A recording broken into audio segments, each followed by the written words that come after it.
2 minutes.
Good morning, everyone. Let's get things started by rising as we do, stretching our legs a little bit. We're going to join our voices in a nice resonant hum together as we do. Gathered here, we'll begin it as in unison and then break into a little round.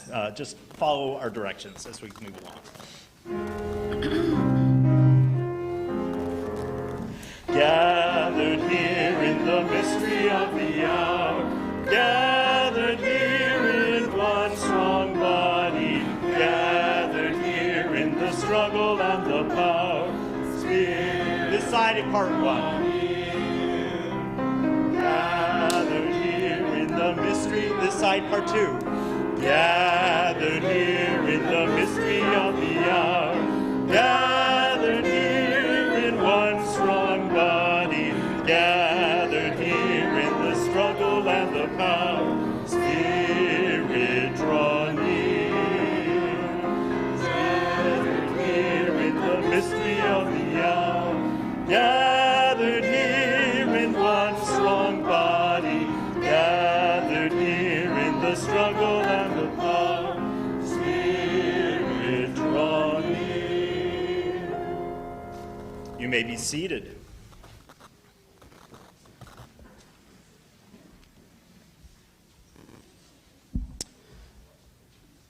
Greetings, and I offer a welcome to our Unitarian Universalist Church of Sarasota and our Lakewood Ranch Unitarian Universalist, as well as our visitors, whether you are here on campus or joining us on live stream.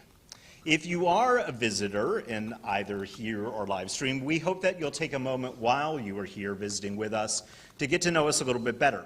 If you're here on campus during the coffee hour, you can go outside and there is a welcome station for you to go up and meet someone from our welcoming team who can give you information about the congregation, let you know some of what's going on, and also sign up to get you our newsletter and some of the links for our various meetings and gatherings. If you are online, you can go to our homepage and click on the Welcome Visitors banner, and that will also take you to a page that gives you information. There's a virtual guest book on there. If you take just a moment to sign that, we will once again send you our weekly newsletter, The Contact, as well as some of the Zoom links so that you can join us for various events. We hope that you will join us if you're here on campus after the service for coffee hour. There are a couple of announcements. One is today at 2 o'clock. Following the service, there will be a memorial service for David Olson. Many of you received the Zoom link for that, but if you would like to attend and you don't have that link, if you'll see Beth Miller, one of our ministers, she will be happy to make sure you have that. Secondly, to talk about an important upcoming event, I would like to invite Karen Bush to join me up here. Welcome, Karen.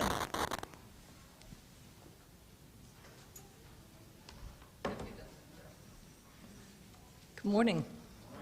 Sure is great to be back here.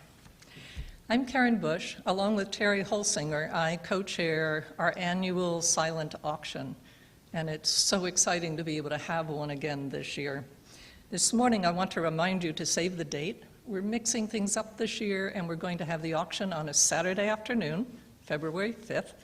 Afterwards, we're going to have supper in the sanctuary. Very different format from the past, so I hope you are going to enjoy it. And I want to tell you about a very special guest who will be attending that weekend. I guess a few of you recognize Roger Fritz. Those of you who are new to our congregation, Roger was our minister from 2011 to 2020 when he retired from retired from ministry. We loved and respected Roger, but our COVID precautions kept us from acknowledging him for all he contributed and expressing our appreciation. Thanks to Reverend Wadkins, Roger has been invited and is going to be attending that weekend. We have a committee planning some events, but I can guarantee you that Roger will be at the auction and at the supper on Saturday, February 5th.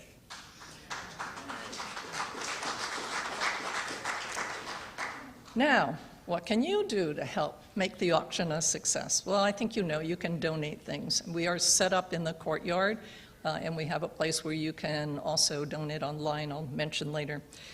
What kinds of things can you donate? It's just about anything you enjoy or other people would enjoy.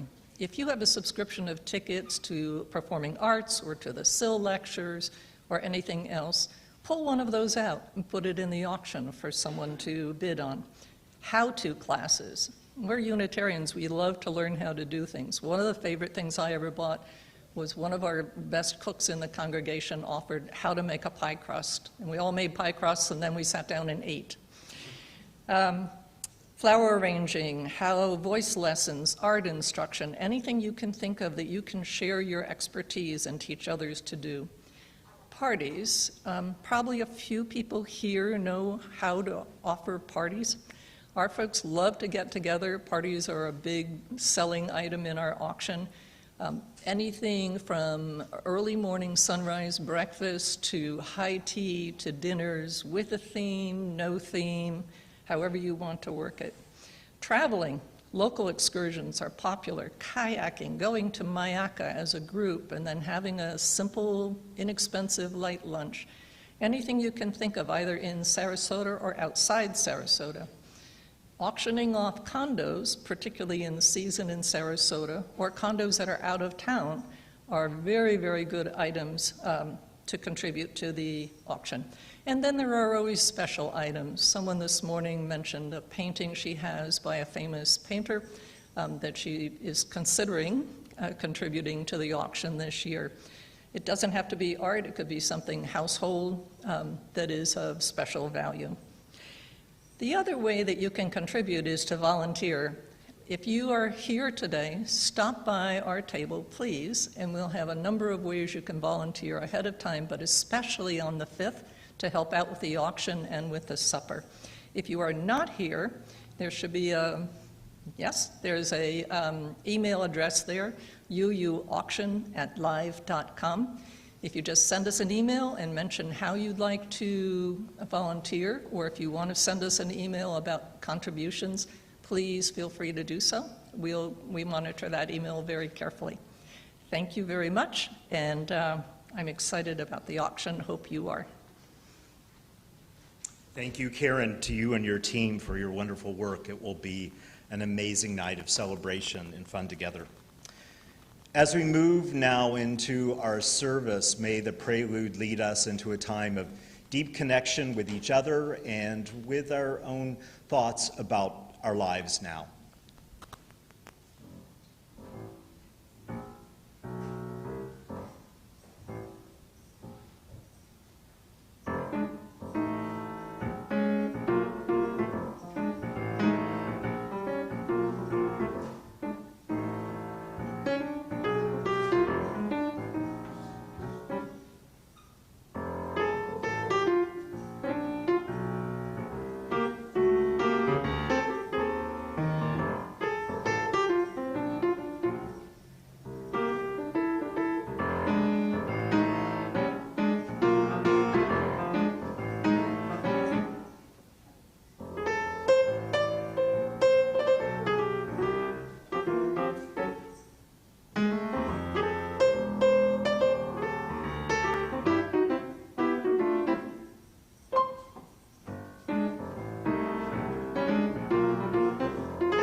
Good morning, everyone. It's so good to see your faces.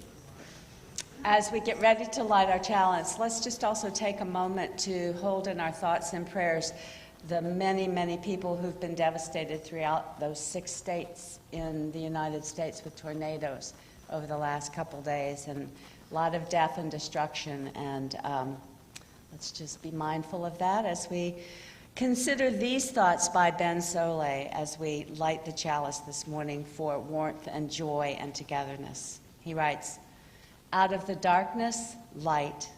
Out of the light, warmth. Out of the warmth, joy. Out of the joy, togetherness."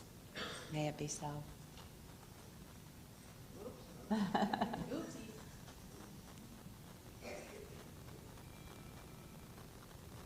There we go. Thanks, AJ.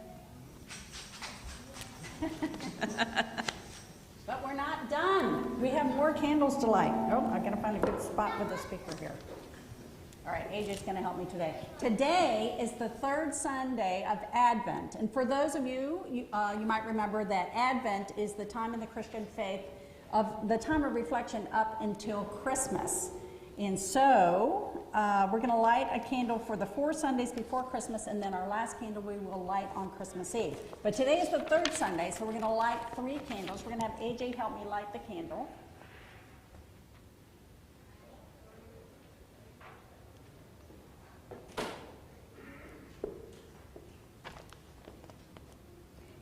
Yep, go ahead and light them. We have 3 candles to light today. As we light these candles throughout this season, may we be fully present in the moments we share with each other, with ourselves, and with the source of all blessing, however we understand that. Today's candle is for joy. May we find joy in our hearts as this season unfolds. All right. Thank you, AJ. Come up here with me. Before you go, I have a couple of questions for you. Is that okay? Can I ask you a couple of questions? Good. Awesome. We're still finding the best spot without feedback here. All right. Have you ever watched a candle burn? Yeah. Okay, what does it do? It burns down the candle. It burns down the candle. What does the flame do? It grows as the candle shrinks. Kind of does that. Does it stay the same all the time? Does the flame stay the same? No, What does it do? it goes bigger. It grows bigger. Well, it does all of that, and it wiggles back and forth. Doesn't it do that? Yeah. Yeah, so you know what? I think candles and flames are special. I think they're alive. You know, they're born when 2 things are rubbed together, and they grow, and then they die. Pretty cool, huh? Okay, you can go back to your seat if you want.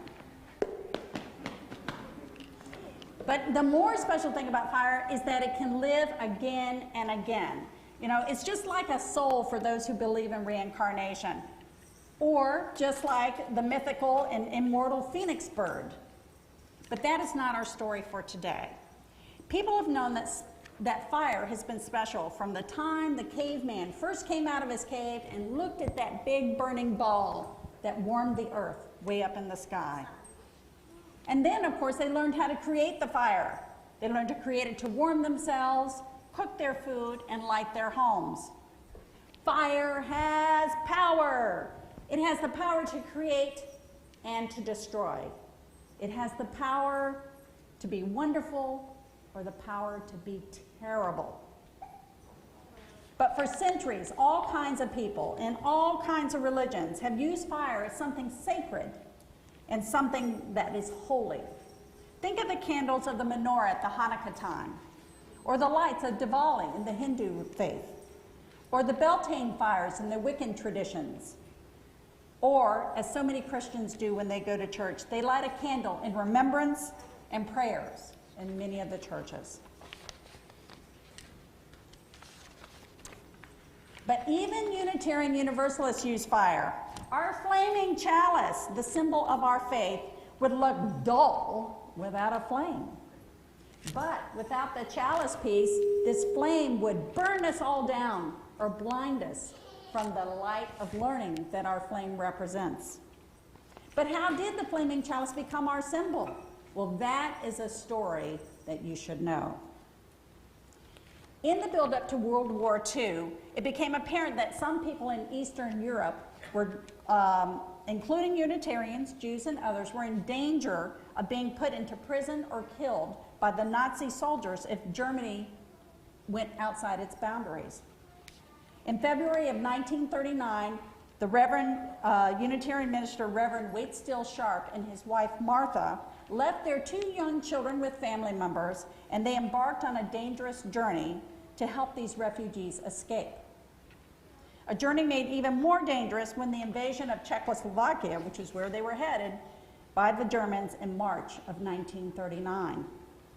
But out of this horrific need, a group of Unitarians formed in 1940 what is now known today as the Unitarian Universalist Service Committee. So during the war, it was very dangerous for many people. It was hard to understand who was friend and who was a Nazi informant. So the leader, and then of course everybody spoke different languages, and a lot of the people who were helping the refugees did not speak the native languages. And so Reverend Joy, who was the head of the service committee, decided we need to have a unifying symbol so that when people saw the symbol, they knew who we were and that we were there to help. So what he did was he reached out to Hans Deutsch, who also was a refugee from France because, well, his cartoons about the Nazis weren't very flattering. So he had to flee. So Hans, knowing that Czechoslovakia was kind of where we were focused, used an old Czechoslovakian symbol for freedom and strength, and that was the flaming chalice. Well, needless to say, Reverend Joy, when he got it, was joyous. The new symbol embodied what he thought was the real spirit of the Unitarian faith: a chalice cup to help give healing drink to those in need, and a flame to represent helpfulness and sacrifice. It became the symbol of the service committee and then UUs after they merged in 1961. By the early 1970s, so many UUs had finally heard about this story that lighting the chalice became part of the worship service. It had not been before that. So like the Phoenix of old, let our symbol remind us that good can rise at times of terrible evil, even if each of us will leave behind our own trials and tribulations, reach out to help those in need, and lift everybody up into the greater humanity of this world. So now, before we sing our our opening hymn, actually, 190, I want to invite all of you to join our children and our youth in the courtyard after the service. We're going to have chalice making over here. Everybody come make a chalice, and hint, hint, you will need one next week, because we're going to dedicate a whole bunch of chalices. We'd like for you to bring that in. So we have chalice making over by the West Wing, and then we have a bake sale that our youth are manning and hosting in the courtyard. The proceeds from the bake sale will help our Unitarian Universalist Service Committee. So I hope that you will come and join us. After the song is done, I want all of our UUs to head out to the courtyard and we'll split up into our classes. Thank you very much. Thank you, Catherine. Let's rise in all the ways that we do and join together in 190, Light of Ages and of Nations.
may be seated.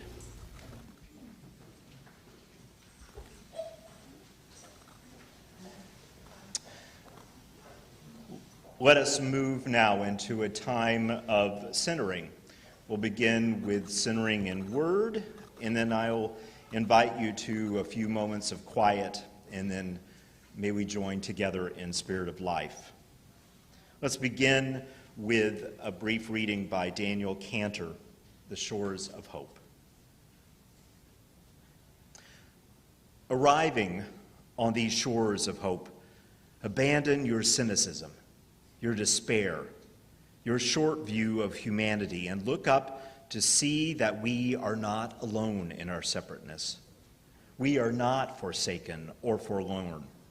We can be each other's dreams, unrestrained by desperation. Arriving on these shores of hope, embrace the here and now, the blessings and the presence of holy matters. Here, now, we are together and we are stronger for it. Whether you are forlorn or uplifted, let us together enter into this time as if it were a new matter, a new day, a new chance at life. Here ends the centering. May we join for a few moments together in quiet.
Our reading this morning is from Jan Richardson.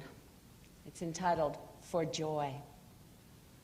You can prepare, but still, it will come to you by surprise, crossing through your doorway, calling your name in greeting.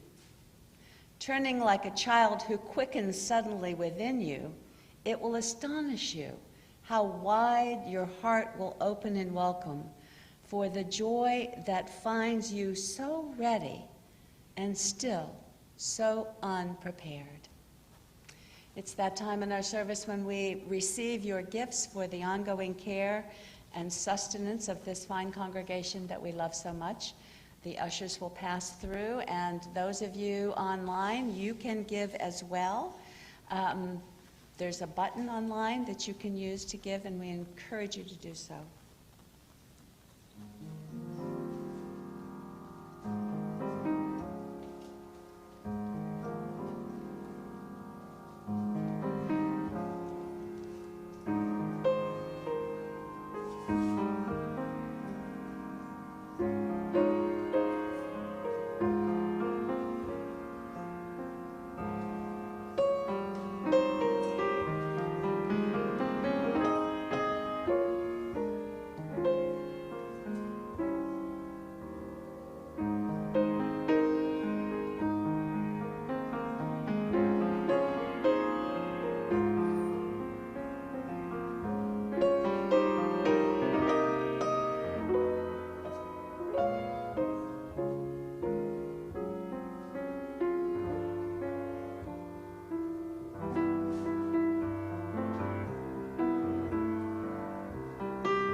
Thank you, Don. It's so beautiful.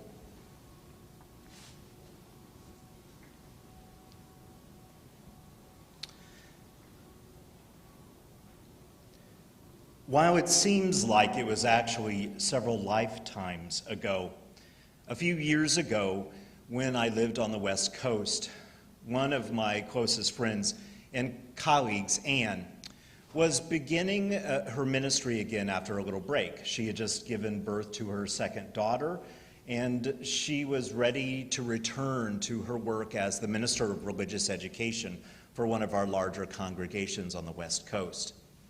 And she was full of plans and good energy. But she found as she went back to work that something was off. Something about how her thoughts flowed felt like they were getting jumbled more often. And it seemed as if her emotions were not as typically calibrated as she often experienced that they were in her past. It was disconcerting, but she had a lot to do, both at home and at work. But then one day in one of her meetings, she began to see shapes in the room that she was pretty sure were not actually present. And one night, much to her horror in her own home, it looked as if there were spiders everywhere in her apartment. It got bad enough that she didn't know what to do, and so she had her husband take her to urgent care. They did some initial checkup of her, and they prescribed an anti-anxiety medication. But 2 days later, when it continued to be something that had only gotten worse, both her agitation, but also what she found herself seeing or how her thinking was unfolding, she went back to the emergency room. And this time they asked if she would be willing to spend the night on the mental health ward so that they could do some further tests on her. Well, needless to say, that was a very, very difficult decision to stay that night. But the thing is, over the next few weeks, both because it only got worse and also because at times she felt like being on that unit actually helped her feel more safe when everything seemed very strange in her body. She spent many days in the mental health unit in British Columbia. So, over that time, she got to know the staff. And on that unit, there often were some of the same people that she saw time after time. And they got to know her as well. And one of the psychiatrists on the unit really felt like something was not quite right in the diagnosis that they had given her. They had decided that it was a form of postpartum depression that had created some sort of chemical imbalance in her brain. They recommended that she go see a neuropsychiatrist. And the neuropsychiatrist, after about 20 minutes, was very angry that she felt like the medical profession had not done Anne any disservice, because she felt that everyone had missed that she was exhibiting some clear signs that she probably had some sort of tumor in her brain. And so she made an appointment for her to go for an MRI and do some other tests to see if that was the case. Well, in the meantime, all of this was outpatient. Once again, Anne had a very difficult night, and she went into the emergency room because she didn't know what else to do. And because she had in her medical records that she had been many times on the mental health ward, even though she and her husband explained that they had begun to have some suspicion that she had an actual growth in her brain, she once again ended up in that ward. She sat there and she felt very frustrated and very overwhelmed by not being listened to. And all of the people around her were paying attention to her because they had come to know her. Some of the nurses went to talk to a doctor to try to see if they could arrange for her to leave. And in the meantime, some of the folks on the unit began to play a game of cards. And they invited her to sit there.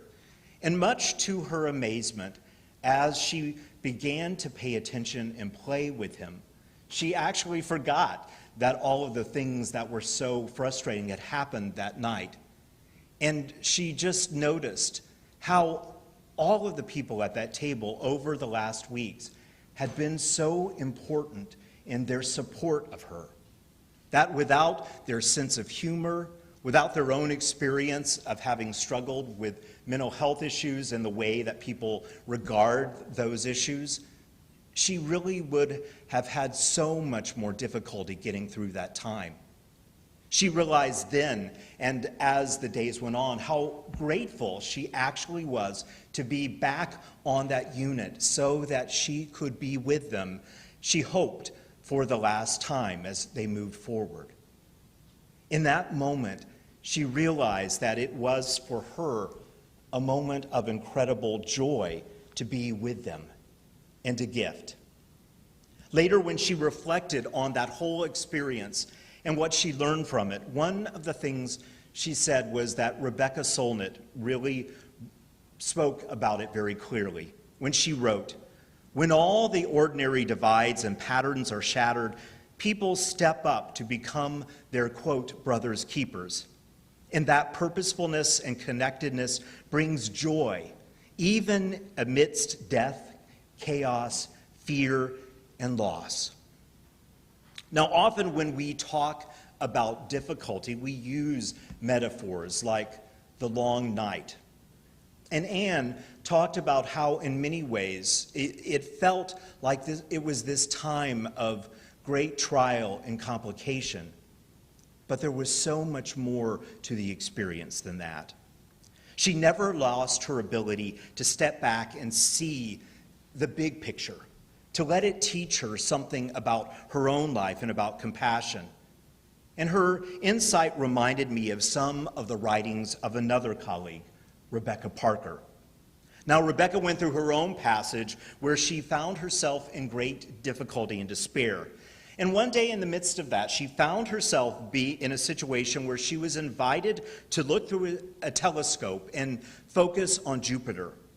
And something about that moment in her life and looking out into the cosmos gave her this incredible sense of elation and joy.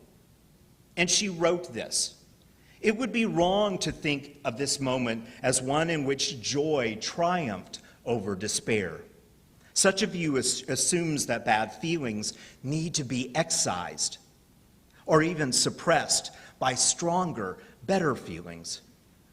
Peace or happiness, or even survival, are imagined to be accomplished by cutting something out or dominating some aspect of the self."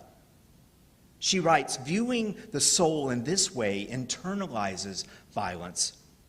I did not defeat negative feelings of anguish or despair because I saw something more lovely and good.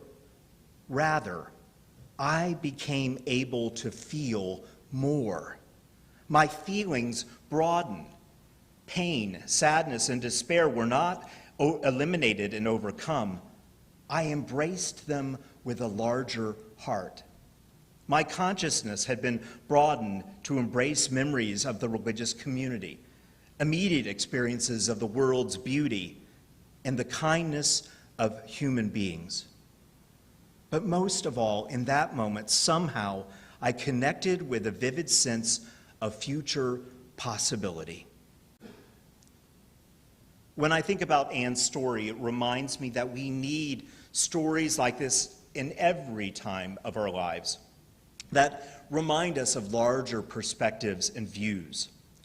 And so much of this season actually is about telling those kinds of stories, understanding that they're not meant to mire us in despair, but to remind us how despair is just a part of our lives, and that there are other truths that are available as well.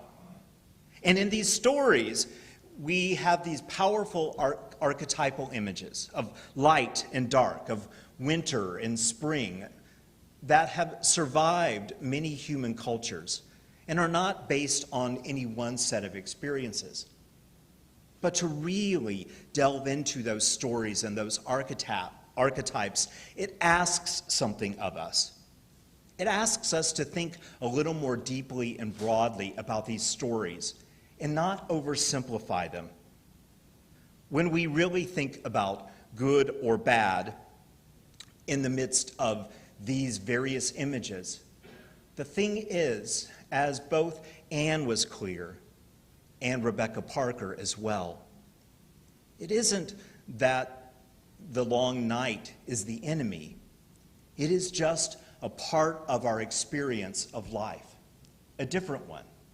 And it has as much to teach us about ourselves and life as moments of incredible exuberance and joy. We just have to find the various ways that we can access that in the moment.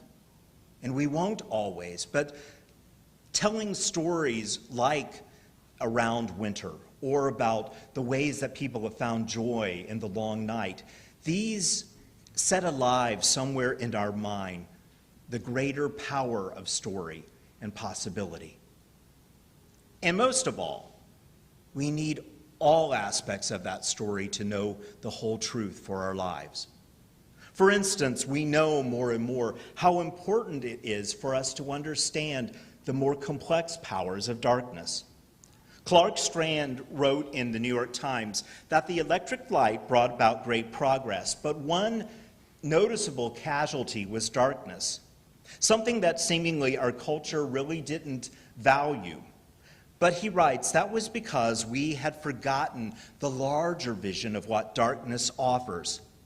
He writes that in past times, when there wasn't an easy and effective way to illuminate our households, we often took to our beds much earlier in the night, but not merely to sleep, he said. Of course, he said, one of the things that happened was that there was some level of intimacy with each other, but it wasn't always just physical. That in that darkness, gathered around candlelight or fires, we would tell stories to each other. We would find ways to entertain ourselves that didn't require a great deal of light, like making music and singing together. And in those long nights where sometimes we would find ourselves awakening in the wee hours because the nights were so long, our forebears would have sometimes incredible imaginative moments that they felt were visions, that said something meaningful about their lives. In many ways, we've lost some of that sense of the importance of dreaming, both awake and asleep. He reminds us that the night really has been an important part of how humanity has found its deep sense of connection, its creativity, its sense of imagination.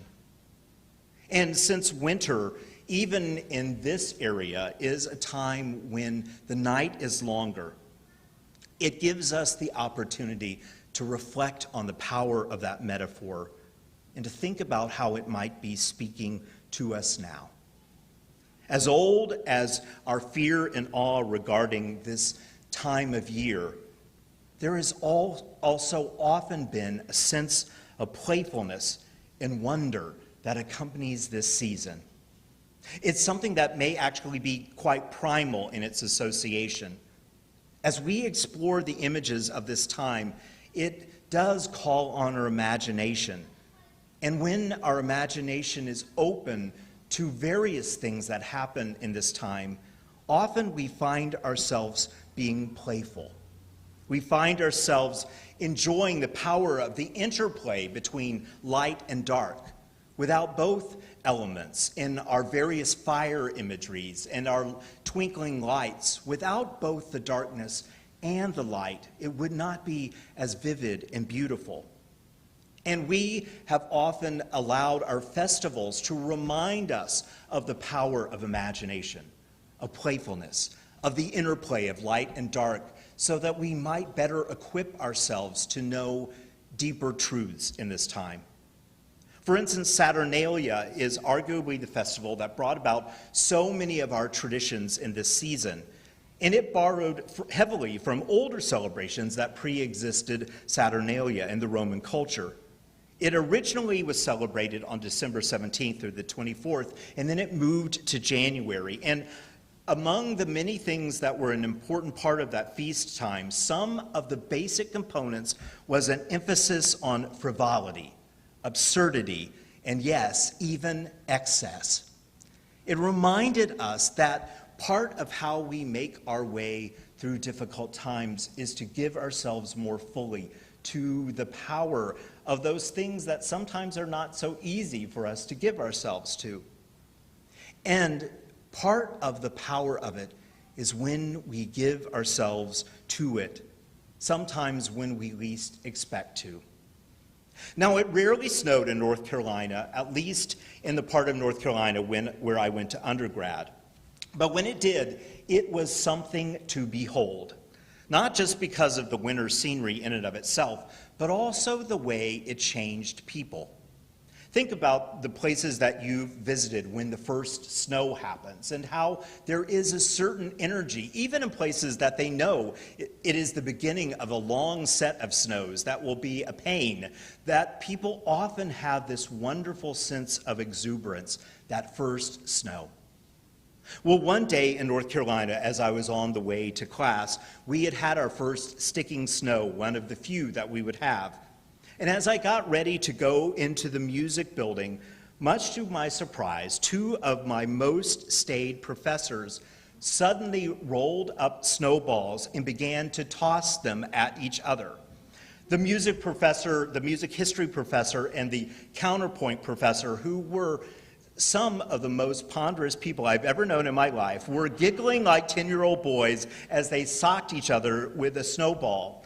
And it was infectious. Soon, almost everyone had left the buildings around there, and there was this amazing lollapalooza of snowballing that I have never seen anything like it in the past. Even our piano professor, who is perhaps one of the most self-regulated people I've ever met, managed to sneak out onto the steps of the building, surreptitiously with one hand, put together a snowball and just throw it generally into the air before she ran back inside while a dozen snowballs tried to pummel her. And at the end of it, we were all red in the face, sweating like crazy, laughing so hard that we couldn't breathe in the cold, and in general, in love with life. And the thing is, there was something about that experience that also gave me a deeper sense of everyone that was a part of that wonderful, strange, impromptu moment. Winter has a way of inviting us to recover childlike qualities that are dormant in almost all of us. And it doesn't require that it be a snowy scene in order for it to invite us to find moments of wonder. We may find it in the first notes of the Nutcracker, or one of our favorite pieces over the holidays. We may find it in the glow of the menorah candles, or when we light candles at dinner together. Even the cheesiness of Santaland in a local shopping center in the right frame of mind can bring a smile to one's lips. I believe that it is a testament to the deep human need for joy and laughter and playfulness that we find these moments even in the midst of our complexity, especially in the midst of our complexity. For as Howard Thurman wrote, whatever may be the tensions and stresses of a particular day, there is always lurking close at hand the trailing beauty of forgotten joy and unremembered peace. Wherever you are in this holiday season, even if this is a time of great joy already for you, or this is a time where you don't quite find that sense of pleasure and fun that you had hoped for, wherever it is, may you practice saying yes more often to little invitations to find that playfulness. A little of it can go a very long way when we are in stark periods of our lives. And sometimes we receive that gift from another person when we least expect it. Brené Brown wrote this: "Twinkle lights are the perfect metaphor for joy. Joy is not a constant. It comes to us in moments, often ordinary moments. And sometimes we miss out on the bursts of joy because we're too busy chasing down the extraordinary. And other times we are so afraid of the dark, even if it is within us, that we don't dare let ourselves enjoy fully the light. A joyful life is not a floodlight of joy. That would eventually become unbearable. I believe," she wrote, "a joyful life is made up of moments gracefully strung together by trust, gratitude, inspiration, and faith." So as we move into this time together, in the next couple of weeks when we celebrate the power of light in our midst, may we delve more deeply into that metaphor. May we help ourselves understand the many layers of what it may give us as an offering when we need it most in our lives. May that power be at work in this community in the coming days. Amen, and blessed be. I invite you to join in our closing hymn, Rising in All the Ways That We Do, as we sing number 293.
So remember, next week we'll do a sort of pageanty service that honors our own chalice light in the midst of the other lights of this season. So if you have a chalice at home, you are invited to bring it here with you. We'll actually do a little blessing of all of our chalices.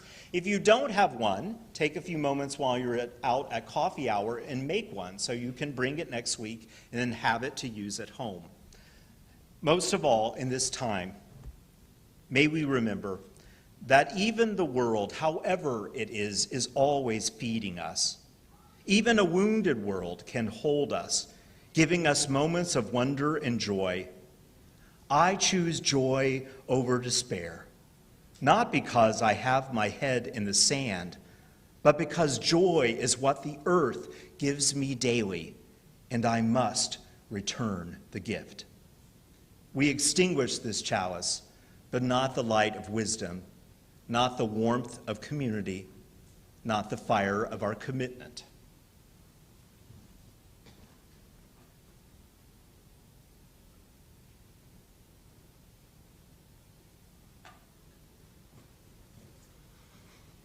These remain in our lives until we gather here together as community again. Thank you for joining us today, and we will see you next week and in coffee hour. Go forth in love.